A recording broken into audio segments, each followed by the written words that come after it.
I think you know how this is gonna go. I'll just ask various questions and then we'll discuss what I think your most likely best fit type is. Okay. Before I go into the main questions, I guess there's something I usually have to ask. hmm Have you been diagnosed with, or do you suspect you have any mental conditions? Are you in a different mood than usual, or is there anything else a typist should know about your current state? Um. Hmm.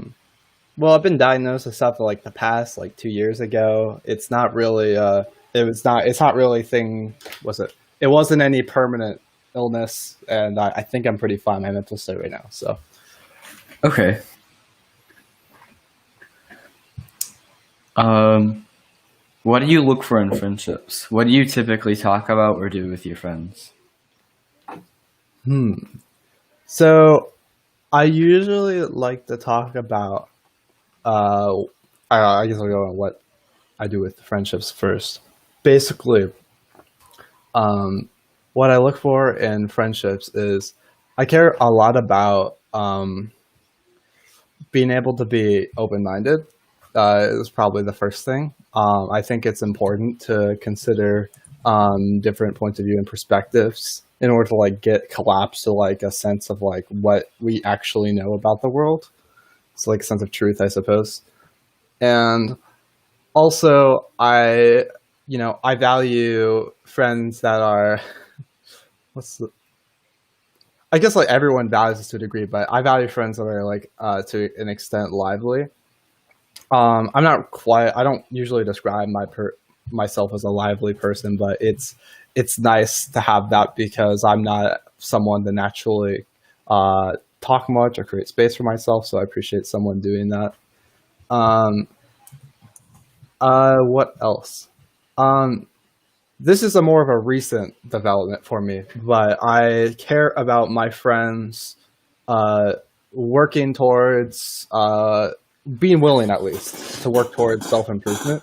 And that doesn't mean they have to be perfect or anything. I mean, that's self improvement technically infinite, but basically being willing to be acknowledge and try and put your efforts towards your own problems. I think that's important for friends. Also, uh, friends that are open about themselves is something I think is important. Just having a level of openness, um, just in general, just like in order to have connections and talk about what's going on in your lives. Um, yeah. So the type of stuff I like to talk about with my friends with is um, yeah, so I like talking about the state of the world, where it'd be like economics, politics, philosophy. Um, Sometimes I like to talk about random scientific studies or random theories that I've learned. Um, just Usually they're somewhat relevant to the situation, and I think it'll bring some enlightenment. This isn't as much of a talk thing, but I like to go on hikes. I like to eat with my friends. Those are things I enjoy. What else? Talking about video games and strategy is a thing I enjoy talking with my friends about. Um, Yeah. Oh, also sometimes we talk about our personal lives, stuff we've experienced together in the past, as far as um, drama or just other personal. Yeah. So yeah, that's about it. Okay. Do you work or study? If so, where do you work or what do you study? Both. But so I am studying. I'm double majoring in statistics and psychology, uh, respectively. I'm planning to also minor computer science with the statistics because it's required. And basically, it my end goal is become a clinical psychologist. But the part of the reason I'm minoring in computer science is that in case I decide otherwise, because it's a long path forward, I might go for a master's in data science and I'll use the statistics degree to level my way there. And as far as work, right now I do mainly Uber Eats for money. It pays pretty well, actually, a lot better than a lot of jobs I've done in the past. Um, and yeah, that's primarily what I do. Okay. Um, what made you want to be a clinical psychologist in the future? Yeah. So basically, what interests me in clinical psychology is so I want to be able to do. So there are multiple psychology degrees that you can pursue, but not all of them are able to practice. I wanted. I have a idea of when I want to involve myself in the psychological field in all three respects, which is that be teaching, that is also being able to practice, make a clinic, and also research. So basically, well, despite the fact being called a clinical psychology is actually really heavily, well, the PhD at least, not the uh, what would it be called? PSYD, not that one. But PhD is heavily focused in research, despite being clinical. So yeah, it's I would like to my what really drives me about psychology is that basically I think it's important to be able to realize. I think that a lot of people aren't that self-reflective.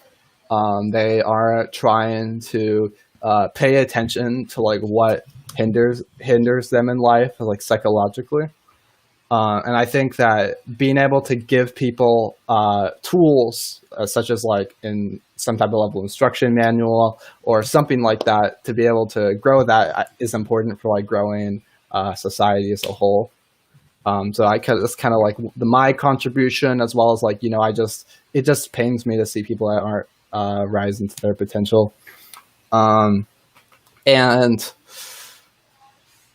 there was one other. I think that's about it, actually. Okay. What are your main hobbies or interests? What do you like about them? So I am. So I'm a big fan of just generally. I'm on video, by the way. Sorry, someone came in the room. You can just chill though. Oh, okay. It's fine. It's fine.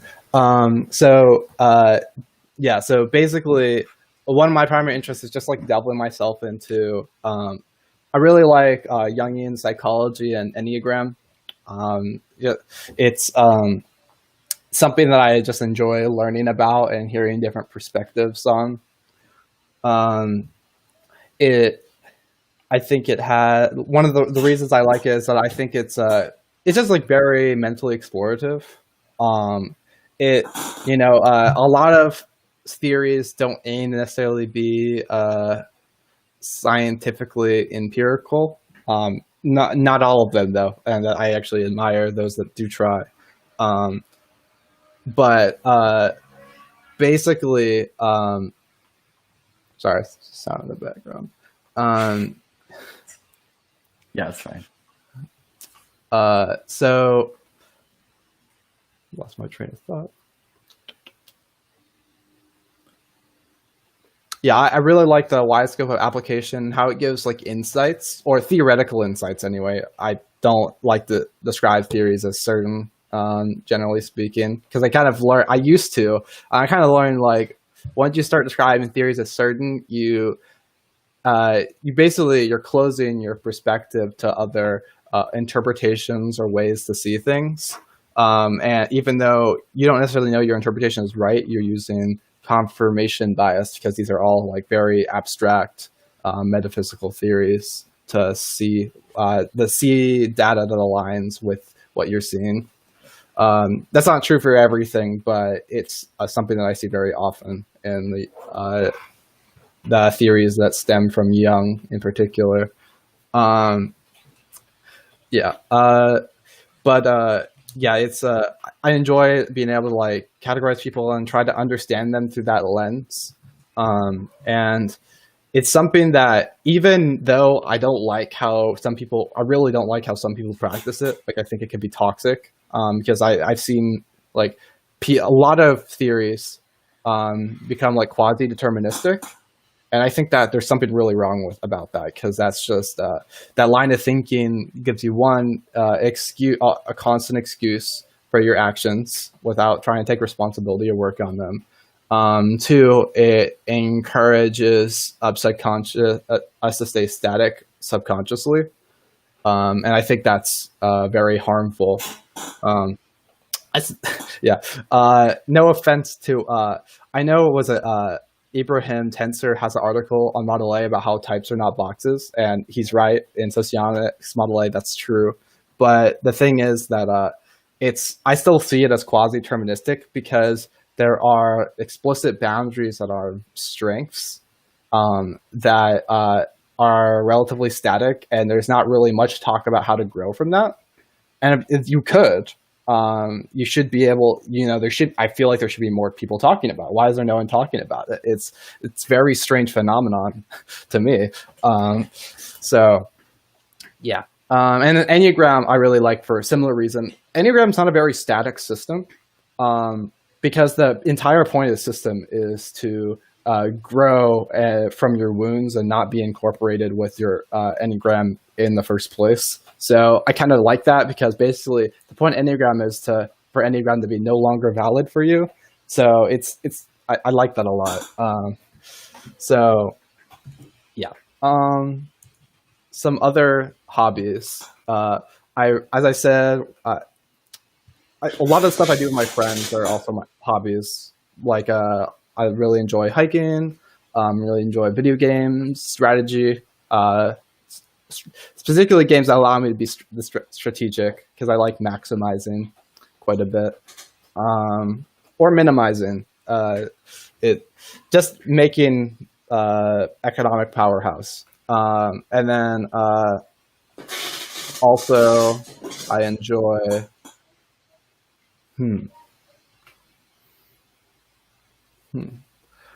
yeah, I enjoy just like watching YouTube, like entertaining YouTube content, like drama or other video game stuff, as well as like philosophy. And I like the drama content because it's just like entertaining to watch people just like kind of go at it and like criticize each other and like have like moral evaluations. It's interesting to me. And then video games just entertaining to watch people do stuff. I don't like playing like really in-depth story games because I don't have the attention span or investment. So watching someone else do it makes it easier for me not have to actually do it. So, and then as far as like hiking, I just like the ability to like push yourself. It's like it's kind of like I don't like heavy weightlifting as far as exercise, but hiking is great for like pushing yourself endurance wise, and you get a reward at the end, like whether it's usually like a nice sight or being able to see just so you understand nature on a more deeper level. Yeah, that's about it. Okay.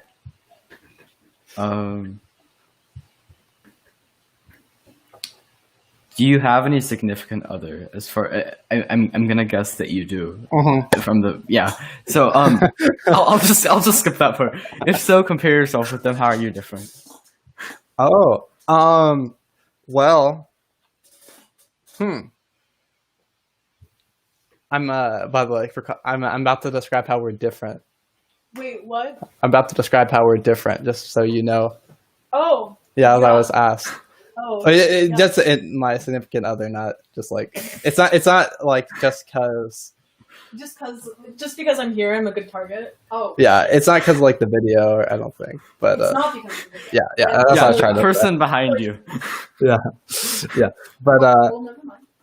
Anyway, as I was saying, so basically, well, I'm a lot more emotionally reserved than her. She's a lot more like expressive and open about like, you know, how the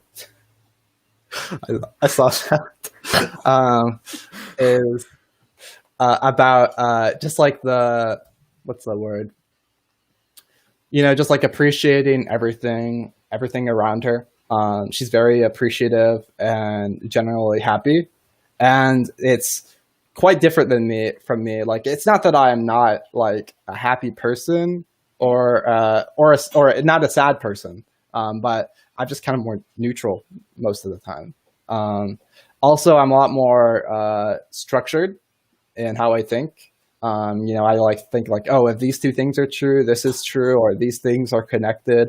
You know, I think of all these like direct connections, and she doesn't. It's a lot more of like uh, it's a lot more of like, oh well, you know, like I feel like these things have a commonality. It's not as like logically guaranteed when she talks about points. Um, yeah. She's also like a lot more. She pays a lot more attention to people's emotions. It's not that I'm not emotionally intelligent, but she just pays more attention, I would say. Um,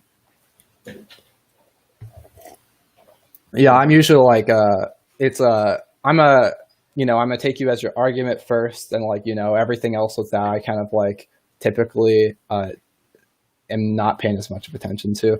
Um, and yeah, uh, another thing is that she's like she gets a lot more easily like attached to like certain things, like whether it be like cute animals or other things. That it's not like I don't like, you know, I don't appreciate cute animals or anything, but it's just like I've noticed that I just don't get it as easily attached to that sort of thing. Can like numb myself out to that. I got ungodly pack bonding abilities, man. Oh my gosh. It's true. I Yeah. went to a tea shop once and I like had to buy the most broken like looking teapot because I felt bad for it because it was like it wasn't going to get Yeah, I can't. I mean, I could make it. I could make myself do that actually, but it's not. Never. I've never done that naturally. um, yeah. Also, like, I'm a lot more. This kind of comes with being structured, but like, I'm a lot more routine oriented. Um, and I pay a lot more attention to like the systematic implications of things than she does. Like, she's like Maddie, is her name, is more of like a I'm gonna take the it stuff a day at a time, and like if I have to schedule something, I'll put my calendar, I'll be reminded of it. And for me, it's a lot more like I'm thinking about what's gonna happen the next few days and like what's the path forward and all that stuff. It's not as explicit for her, from what I understand. So, yeah. Okay.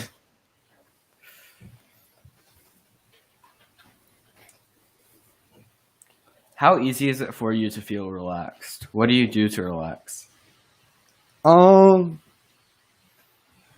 Well, so usually what I do I do to relax is I listen to music, I play video games, or I go for a run or a walk. Um, it's usually going for a run or a walk or listening to music is generally I found generally more works better. But video games is like my instinct. I guess it kind of depends. I think video games kind of just get my mind off something and helps me relax it that way. But I'm like still focusing on like goals in video games. I'm like more of like the goal oriented uh, gamer, if you've heard of those categories. Is But basically, yeah, it's walking's nice because it allows me to like kind of like take out my emotions or like express them in like a like kind of like a physical manner. It's like allowed to like steady them with my pace, or walking and running, that is. And music kind of just like it allows me to like switch my emotional state, because sometimes it's pretty difficult for me to do that. I see.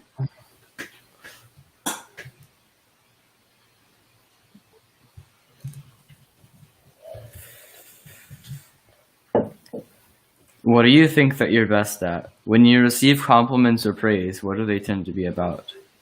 Um, it's usually about hmm.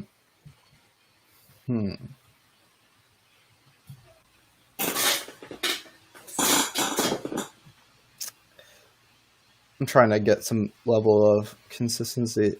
I would say, well, I'm usually pretty good at like, I usually get a lot of comments about being good at like numbers or like strategy, like as far as like maybe like economics, or regarding like calculus or something. That's I get. I've always been told I'm really good at that, and I thought everyone was good at that because I find that people usually assume, like at least when they're younger, that their strengths are they share with everyone unless they're like outcast.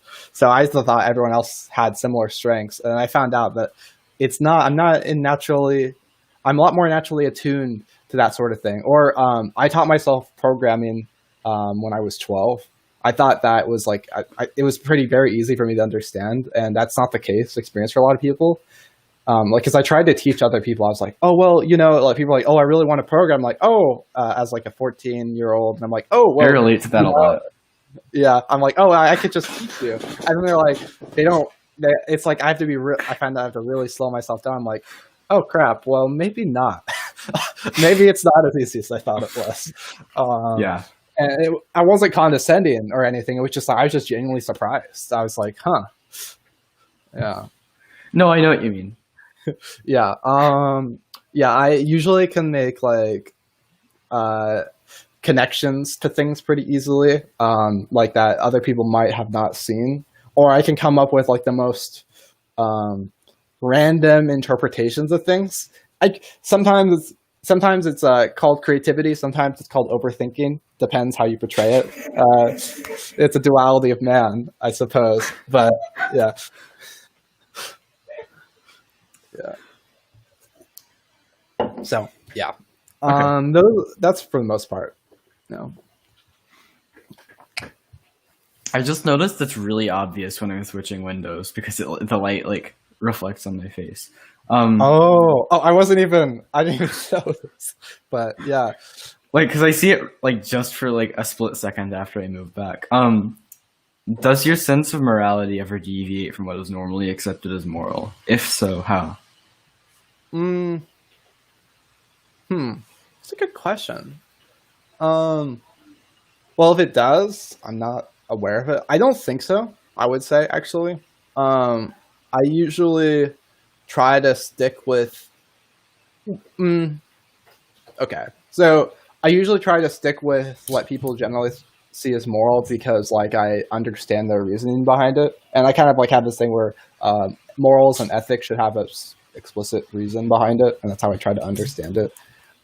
Sometimes I find that I have attitudes towards things that aren't necessarily explained by logic and reason, and I usually have to discover why. Because every feeling has origin, and it's a lot easier to find the feeling and the origin for a lot of people, and yeah.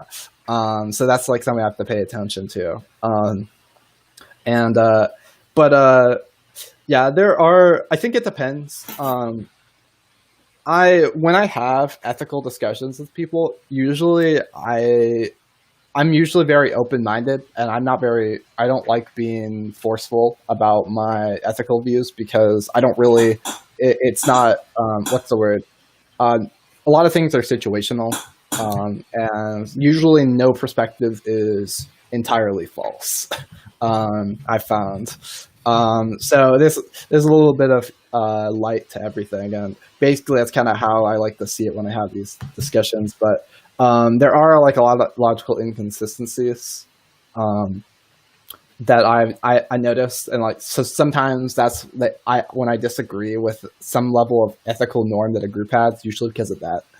And I find these types of things, these types of people that do, like when this happens, people that do it usually they're from all sorts of groups. Like it could be some very conservative group, it could be like a very SJW group. I see that sort of thing from everyone. where it's like, oh well, what I think is right or wrong is absolute, and they're actually not. They're neglecting a lot of circumstances, and they're not being or like their attitude towards how they treat people that don't obey their ideology of ethics is actually like contradicting their ethics in the first place. It's something I see pretty often, especially with I'm a big like I'm in support of like LGBT stuff, for sure. But like I see a lot of communities are like you can't question it in any way. For example, you can't have a gay conservative. Like by being gay, you have to be liberal, and it's like I think that's silly. Why? Yeah, why can't someone be gay, be conservative? Like the point of it is individuality, right? Yeah. So. Okay, that makes sense. Yeah. So yeah, stuff like that. How strong are your emotions? When your mood changes, is it for an observable reason or is it seemingly random? It's almost always for observable reason for me. It sometimes sometimes I do miss the reason though, so that's not always true. But like for example, like I'll be like, I don't know, like I'll find out like, oh well, this I feel this thing about something. I'm not sure why. So I have to do some self-reflection, and that's usually what makes me realize why. But yeah, I have I get irritated pretty easily, generally speaking, and I usually have a pretty good idea of what irritates me, and that irritation is probably one of my most frequent emotions. She's laughing because it's true. It's true. I don't even get irritated at you that much, but just other people. You get what happens? You get like it's really funny because it's like you never get sad. You just like yeah, I not much sadness at all. I don't get irritated very often. I just get sad, and it's really funny because yeah, we are pretty opposite in that regard. That's true. Yeah. And it's not even like it's like funny irritation because he's like just like yeah. It's like I don't get like it's not like anger or like I see irritation as my version of anger. It's not like I'm actually furious. Like if I want to yell at someone, like I'm not exactly sure, but less than the amount of fingers in my hands. It's like I almost never yell, but I do get irritated pretty easily. Okay. Yeah, that's interesting. The whole world has united under a single world government. It is ruled autocratically. That ruler is you. What's your plan? Like let's say it happened right now, right? Is that what this is assuming? Like what do I change? Yes. Okay. And also because of the way that this interview is formatted, you have like 15 seconds to form a complete plan. Oh, what? Okay, I'll do it as fast as possible. So basically, I would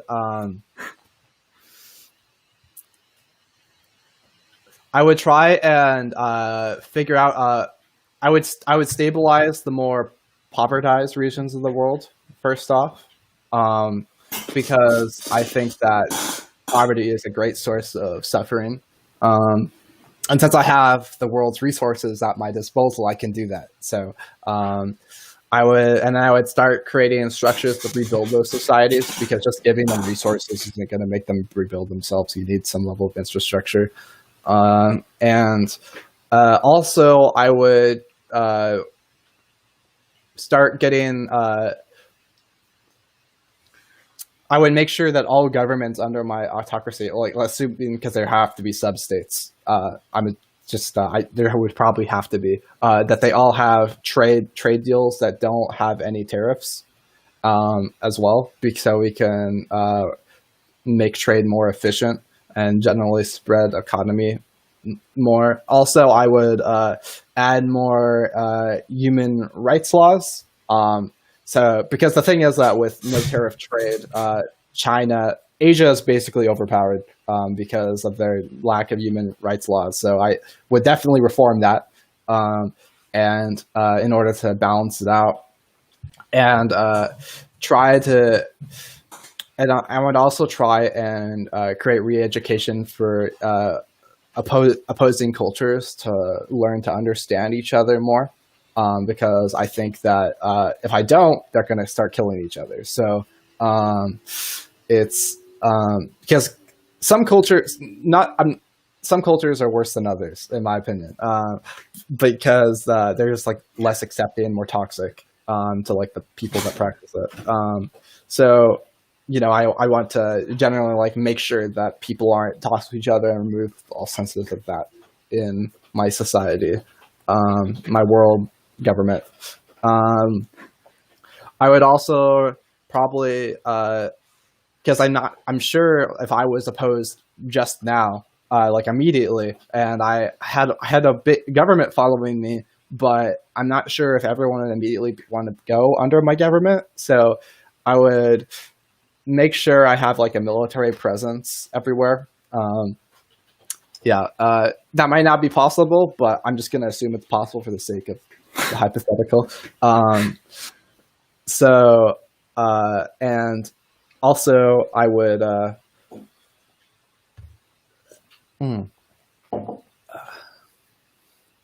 I would try to generally like make sure that suppressed peoples, as long as they're not like suppressed terrorist groups, are generally more able to live and do whatever they need to do and have their own, let's say, United States. So like have a state under the United States, not like a independent government of mine, but rather just like a state, and try and make that more clear. And also make sure that each state has like its own cultural distinctions, because I think that state identity is important. That's the thing that a lot of people care about. As an American, some Americans care about it, but America has a lot less strong sense of national identity. So I think, but I know that other countries really care about like national identity outside of the U.S. So I think that's something that's important. I don't know what you're talking about. I love my Eagles and my beer. Yeah, wow. Look at the culture. America. Yeah. Okay, your response was different from most others, and I found it interesting in multiple ways. First of all, there were a lot of things that, like, taken completely out of context would sound very different and much worse than they did with context. Like that happens a lot with me. Re-education for opposing cultures. Also, most people were like, I don't want that much responsibility. Do I really have to take this? You, on the other hand, literally had a whole section for how to secure your own power. Yeah. Yeah.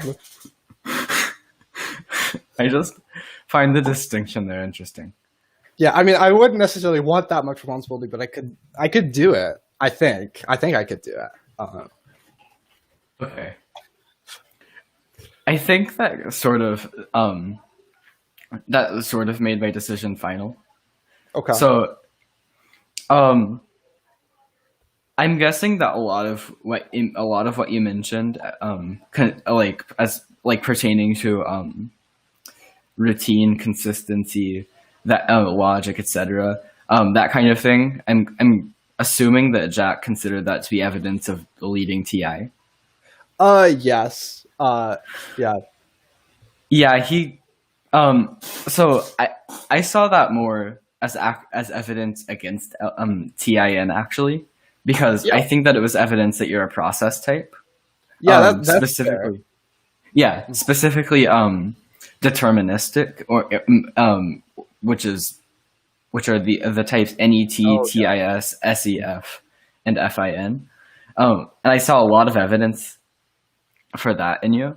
I also think that I saw some evidence that you are irrational. Yeah. Okay. Especially in the way that you speak. It's irrational types have more organized speech, and yours was at some points, but at others it wasn't. Mm-hmm. And I think it's pretty safe to say that you are NT. So I think that you are NET. Okay. Yeah, that makes sense. So I know your system is pretty different from Galenko's, but actually the other day I was thinking about, or I've been thinking about this for a while because I actually never formally immersed myself. Is that I think that in Galenko's system, because I'm not like the thing you said about irrational types in Pacific is actually pretty true. Is that I am not very precise about my wording all the time, even though I strive to be. But it's not always possible. So I was told by I know Varloin's on your server. He was telling me that might be evidence that I could be another type, with whether it be NET or I was thinking NET or NIT. I didn't know which direction it would go, but Yeah, those are also the two types that he thinks I am, which is interesting. Interesting. Yeah, and he's going to tell me which of those today. But yeah, and if you look at it from that perspective, I see a lot of similarity in a few different ways. So I think that sort of solidifies it because I know that I'm probably NET under my own system at least. Okay. As for subtype, I'm not entirely sure. But it's difficult to discern subtype through the questionnaire format because a lot of the communication occurs. Yeah.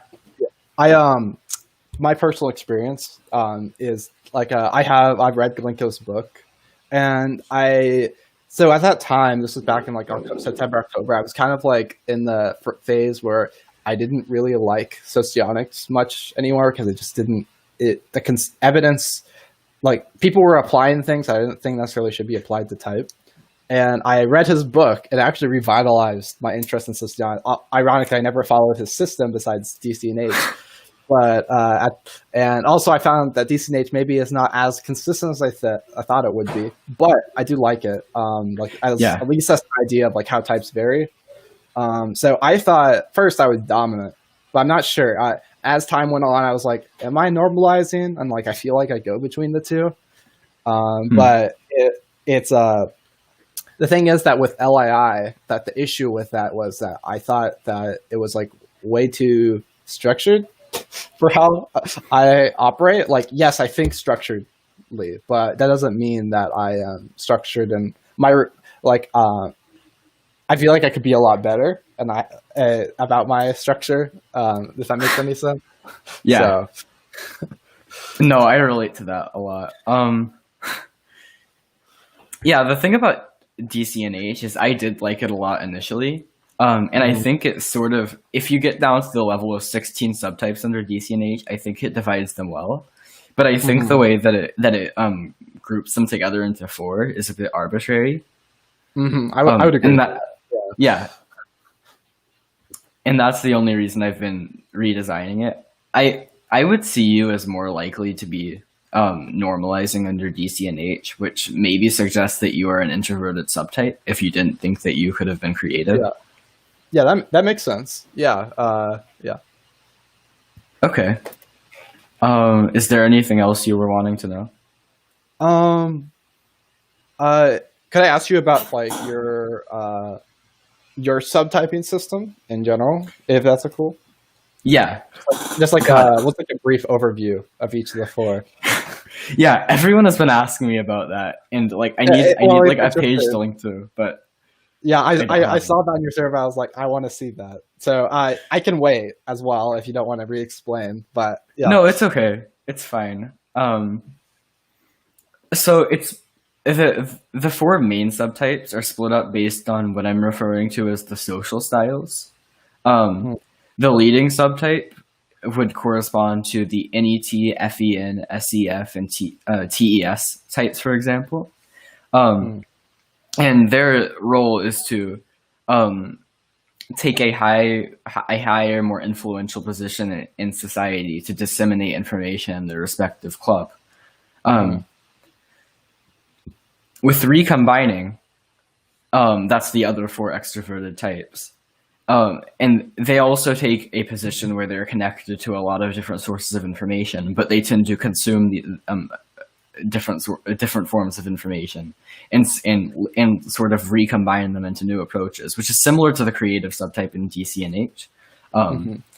There's a slight correlation there. but not 100%. Yeah, it sounds like it has more nuance to it. Yeah. Stabilizing corresponds to SIF, TIS, NiT, and FI. I should be able to remember these more quickly. I literally created it. It's cool. Yeah, and the difference with the introverted subtypes is, I know this is fuck, I lost my train of thought. Basically, they connect to a smaller number of sources of information, and then they sort of take a NiT role where they take those few selective sources of information and consume information from those, sort of forming a very coherent, narrow worldview. And then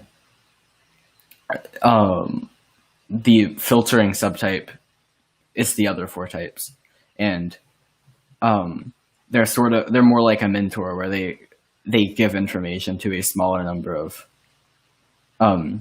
usually other people, I assume, but I'm sure there's some other more abstract way that can occur.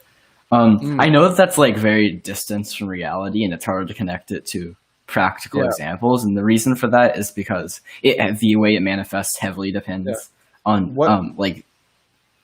Oh, sorry. No, go ahead. What are the Rhinans or categories to distinct each of the four groups? Just so I can get an idea. Like, okay, because I won't be able to remember it. So I believe that the leading subtype, for example, is extroverted, asking, and process. Okay. Recombining is extroverted, declaring, and result. Okay. Stabilizing is introverted, process, and I think declaring. And then so like the benefit rings. Yeah, it's the benefit. It corresponds to the benefit rings. I probably should have clarified that before.